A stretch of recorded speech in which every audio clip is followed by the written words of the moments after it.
Yo, what's up, everyone? Kaizouwar here. This is going to be a very off script sort of video, like most of my videos.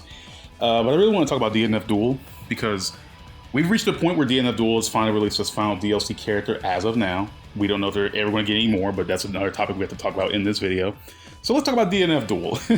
DNF Duel is a strange little game. So first of all, it's a four-way development like sort of deal with this type of game because there is the company Nexon, there is Neopol aiding and Arc System Works helming this game. Now, to divide them all up, aiding and Neopol are the developers of the game.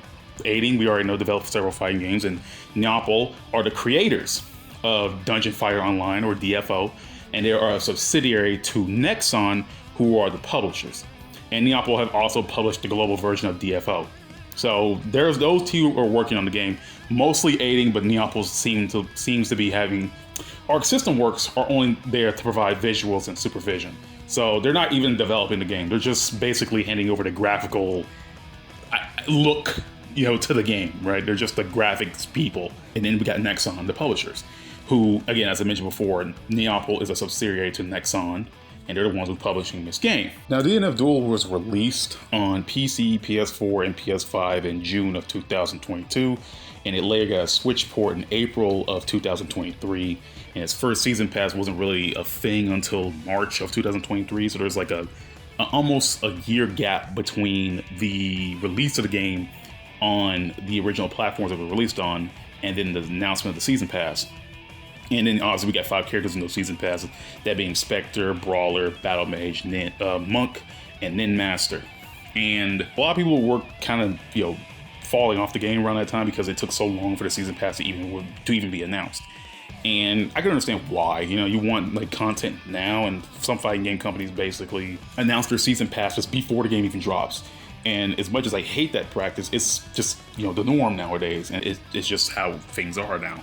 And the funny, interesting thing about DNF Duel is that they took so long to announce the first season pass, they figured this game was essentially going to be a one and done. So I figured, okay, the people figured maybe the game's going to come out, whatever, as is. And of course, it did. It just took a while for that stuff to come out, and then the Switch port and all that stuff. And I don't really know how many people actually bought the Switch port to the game. I really don't. I haven't seen anybody do it. I don't know anyone who has. But, they would have had to have, there had to have been a reason that port even got made in the first place in order to branch out. I don't know if it was like in the plans, or it's just something they wanted to do after the fact, or if it was already planned out to make the Switch port. Don't know. But point is, it exists. And the season pass didn't exist until like way after like the game first launched, and it was around that time where like people were falling off the game. No one really wanted to play it no more. I don't really talk about balancing and gameplay in these videos normally because I try to like avoid that kind of thing because I'm not well versed enough in those topics to even talk about that. I'm not very good at the game to begin with, so I kind of don't feel comfortable talking about the gameplay, which is funny because it's a fighting game. But at the same time, I want to be fair and understand why people had issues with the gameplay. And I can understand people had issues with the gameplay. Everybody, I don't want to boil it down to like a simple, like, people say all the characters are broken. Like, Swiftmaster was a real issue. And everybody talk about how weird the balancing of the game was. Everybody did so much damage. The game was a little bit more grounded than people were used to and stuff like that, et cetera, et cetera. Because aiding is more known for the crazy, hectic insanity that is like Marvel vs. Capcom 3 and Ultimate Marvel vs. Capcom 3. And DNF Duel sort of has that kind of spirit of the game, but it's more grounded and stuff like that. And I can understand why people were, who were fans of aiding coming from that game to DNF and found how different the gameplay choices were, or people who are Arc System Works fans were coming into this game because it had Arc System Works' name slapped in the title and stuff like that. So, this game had some stuff going into it because it had two big names in the fighting game community attached to it, right? But I can understand people were a little turned off by the gameplay because at first I was too. I really wasn't vibing with it, but as I started playing it more and when they started adding the updates and the balance changes between the characters in the middle of the game, in the middle of the whole long update cycle that they had I started to really enjoy the game more. And I really feel bummed out that we're probably not going to get more after this because I really think there's something here to like about the gameplay. It just definitely needed more polish, and it definitely needed more time in the oven to cook. Now, here are my essentially, I like to boil these things down like a pros and cons sort of thing. Like, what do I like about the game? What I don't like about the game? And I think I've made this point, made these points plenty before in like other videos I made about DNF Duel, but I kind of wanted to make it a definitive point now because I'm probably not gonna make another DNF Duel video after this unless something insane happens, right? So, pros. Of course, the game looks good. Like, Arc System works to provide the visuals, so of course the game's going to look good regardless, right? Arc System works as visuals are their bread and butter. Look at Guilty Gear, look at Dragon Ball FighterZ, look at GranBlue Fantasy Versus, look at BlazBlue, etc., etc. They're the developers for those games. They look great, of course, right? Persona 4 Arena Ultimax, even though games like BlazBlue, Persona 4 Arena Ultimax are still their sprite-based games, they're some of the best sprite-based games like ever made. So, just saying. Obviously, I mentioned this before so many times before, but the character designs look amazing. I love the character designs for the game. I have said this before, like plenty of times. The character designs for DNF Duel are some of the best in fighting game history, and it's funny because these designs maybe go look back at what the character designs look like in DFO. Like, for real, why is Neo Swordmaster not in the game yet? And they look insane. Like, who the artists behind Dungeon Fire Online are just amazing at what they do. All the characters look so sick. Every single class, like, of every character looks amazing. I haven't found one that actually felt like mediocre in my eyes at all. They all look amazing. It's insane how well the character designs look on these characters, despite the fact that they're just classes in the game and really don't have much of a personality, within at least DNF, but I will talk about that later. But yeah, amazing character designs. I think that's mainly one of the few reasons why I got the game on launch when I did, is because, hey, Arc System versus graphical styles being used, so the game has to look super pretty, and the character designs look so sick. I have to get into this. Like, that was like one of the main grabs for me, is what the characters looking so cool, right? The netcode is also pretty decent. I never had an issue at all with the netcode playing online so far, and I haven't felt any hiccups yet. So, good netcode. And I personally believe that the gameplay is easy to get into. Like, the game doesn't have too many complicated inputs. Honestly, the inputs are very simple. You can also have simplified inputs as well. And I know a lot of people will call the gameplay busted and unbalanced because, aiding rolls this way. They roll in the way of balanced, unbalanced and busted gameplay. But honestly, all the games that I've played from aiding are really fun.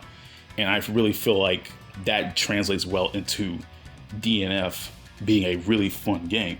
It's getting used to the game. Was a little bit issue for me because it's a lot more grounded and, like, you don't have that many movement options. Like, for example, you can't really do anything much in the air. Like, you don't have air dashes like other Arc System work games do, or like other aiding games do. Well, more particularly Marvel vs. Capcom, right? So you don't have any crazy like MVC3. You don't have like crazy air dashes, all the insane stuff that goes on there. But I really do believe that there's a good amount of stuff to like about the DNF Duel gameplay. I know a lot of people call it kusoge and say they hate the gameplay. Fair enough, and I can totally understand this game not being for everyone, but I like playing it. I never want to go back online playing it again, but I do like the gameplay of this game. But when there is good, there is also some bad, and DNF Duel has quite a few bads that really prevent me from ranking this game super high and like my favorite fighting games of all time. Is honestly like in the middle. Like, I like the game, but it's not anything I would rank higher than I think it is right now. So, one is the lack of content, and I mention this every time I make a video about a fighting game, that they need content. Fighting games need content because I personally don't like playing fighting games when they're just only online based. I feel like there should be something outside of the online to keep your attention, even if it's like score attack, time attack, a decent arcade mode. Like, I'll be okay with that because in unlockables, because they'll give you incentive to at least play the game more outside of the online. A lot of people will say that you don't even need single player content, or like maybe modes like time attack, score attack might be pointless or stuff like that. But I really don't think so, because I feel like there's a value of having those modes in the game because it gives you something more to do outside of the online, because it's an option. You can buy a fighting game and don't even play online if you don't want to. I feel like that should be an option, right?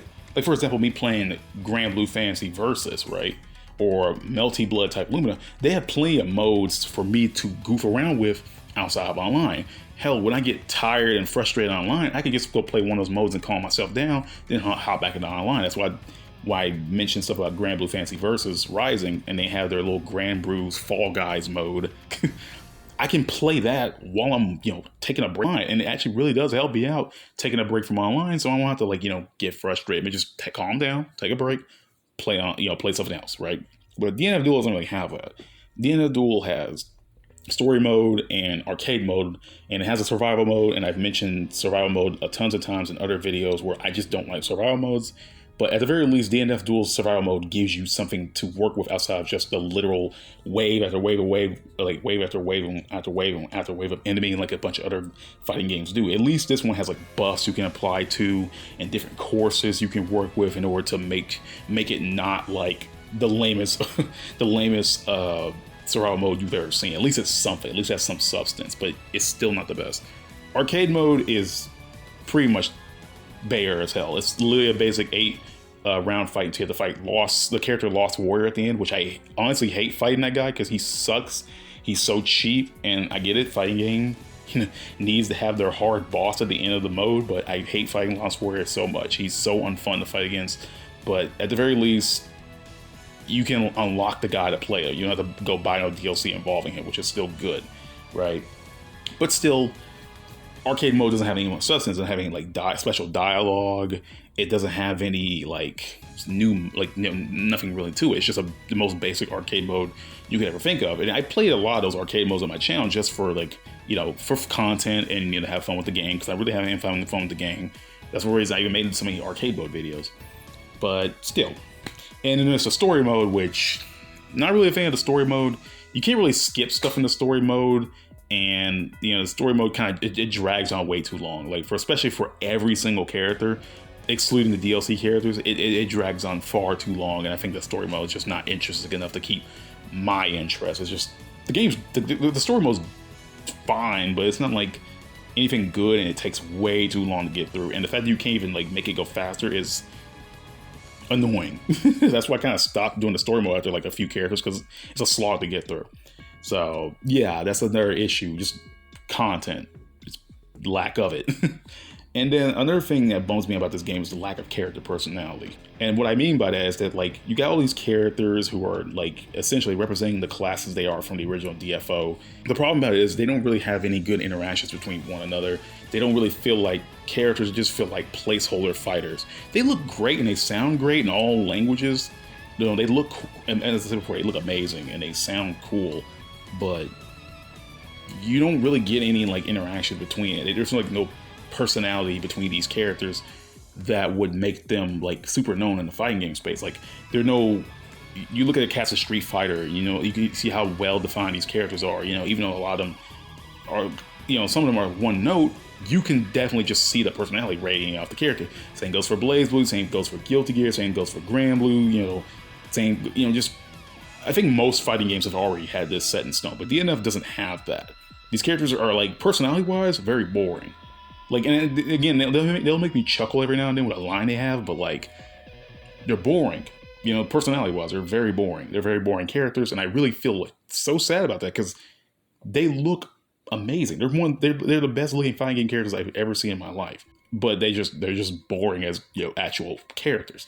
And another sin towards this game was the very slow updates.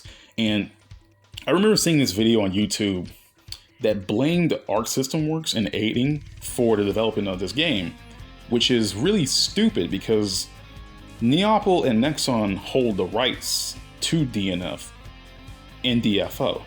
So I feel like if anyone's to blame, it's Nexon and Neopol, because they're the people who have to tell Arc System Works and aiding what to do, right? I have no insight on these companies. I don't know anything about Nexon. I don't know jack about Neopol. I just know that they're the reasons that DFO exists, right?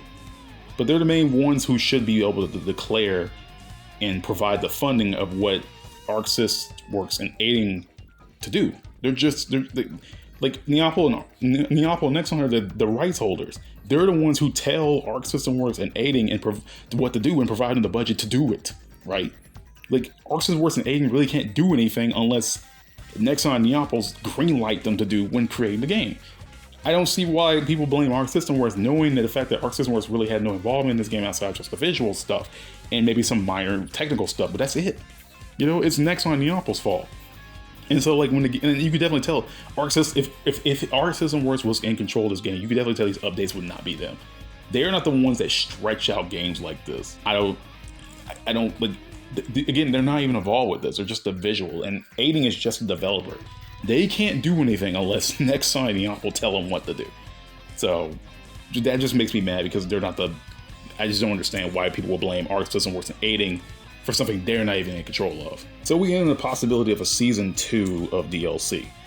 I don't think there's going to be a season 2. The way this game was handled and the fact that I hear a lot of discourse about the game and not people are playing it nowadays, I don't think there's a reason to spend more money on making a season 2 when you really can't get nothing out of it. You know what I mean? They're not going to make their money back with this game because so much was already spent making the game and nothing's really, come of it, right? Like the updates took too long to come out, so kind of it's not. I can't say the game's dead because of course there's people still playing it, and I don't look at Steam charts for people playing the game because there's people playing all over the different platforms. Even though this doesn't really help much, people may have bought the Switch version, so there's people playing on that, right? There's still people playing on PS4, PS5. And I'm not gonna combine all that together to call it the low what people said, the 32 people playing on Steam with the game or something like that. I remember the very last thing I've ever heard about the player count on Steam for DNF was 32. And I'm not gonna use that as like the basis for all of this because I feel like using Steam charts doesn't really help it when the game is on different platforms. If the game was solely a Steam game, fair enough, right? But I usually know most of these fighting games platforms are on consoles. Like, a lot of people say, oh, PCs, PC is like the home of the fighting game, but a lot of people are playing on consoles. There are people out there who bought it for PS4 and PS5 and PC. Hell, I bought it for PS4, right? So I can't use PC as like my main source of how many people play this game. It's a source, but it's not the source I need. And there's definitely not going to be a source when it comes to like, all like the entire player base of this game. There just isn't. But the point is, there's no way this game's gonna get a season 2. That's my little headcanon right there. Because putting the money into a season 2 that won't really, bring this game back from the depths is not gonna really help any company. Neopol and Nexon will be wasting money giving it to Arc System Aiding, who will be wasting development time in order to make the game, right? And then their Aiding's also working on that Hunter x Hunter game. So, I don't think they really have the resources to split up to keep working. As as DNF was starting to wind down with the DLC and updates and stuff like that, how most of the DLC was coming out at a rapid pace, then Aiding announced that they're working on a Hunter x Hunter game. And I think that kind of sealed the deal right there. Now, of course, Aiding could just split development teams. Not they could have development teams just split off, and one team would probably work on DNF and one team work on Hunter x Hunter. But I just don't see that happening, right? And Arc System Works, even though there's the visual graphics that provides with the game, they're obviously working on their own other stuff. Like again, they're working on BlazBlue. They're working on Guilty Gear and whatever else game they got in their court right now. And with DNF, I just don't see it coming back. It would have to have like a drastic rehaul of the game in order to come back with new hype surrounding it, like how BlazBlue Fantasy Versus went from that to BlazBlue Fantasy Versus Rising. A second chance, but sometimes you only get one chance to make a first impression, and we don't know if DNF is going to come back. Maybe it's just going to be a one and done thing, which will bum me out because honestly, there's something to the game there. I feel like it just needed more time to cook in the oven, and turn people around. But if it doesn't, it's no big deal at all because that's just how it is. It was a one and done game. They made the game. They already had their one season of DLC. That's it. They got their money's worth, I guess. I don't know.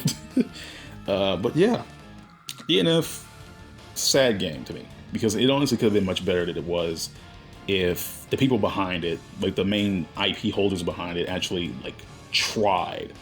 Now, again, I have no inside Nexon Neopol. And I'm not even sure if I'm saying Neopol right. I can't know if it's pronounced Neopol or Neopol, don't know. But it's not my place to say what they could have done because they're the only ones who could have done what they done because they're the ones who hold the rights. They're the ones who told Arc System Works and Aiding to help make this game. They did. That's it. So we don't know how this game, you know, there are things we could say how this game died, right? Quote unquote died. But at the end of the day, it just turned out how it turned out. It just wasn't meant to be a game that was going to last, you know, for a while, like something like Guilty Gear or Street Fighter or BlazBlue or, you know, any other currently running game out there, like King of Fighters 15, you know, that kind of stuff. Like it probably wasn't going to be that. It was just probably going to be a one and done game and just call it Square. That was it. So it sucks to hear that, and it sucks to think about it because this game definitely could have been more than what it is, but it just had to happen like this. So yeah, that's all I really wanted to say about DNF. Definitely want to talk more about this game in the future if I'm able to. I did say it was probably going to be my last video, but if anything does happen, maybe some news come out when I definitely gonna make a video when Nin Master comes out.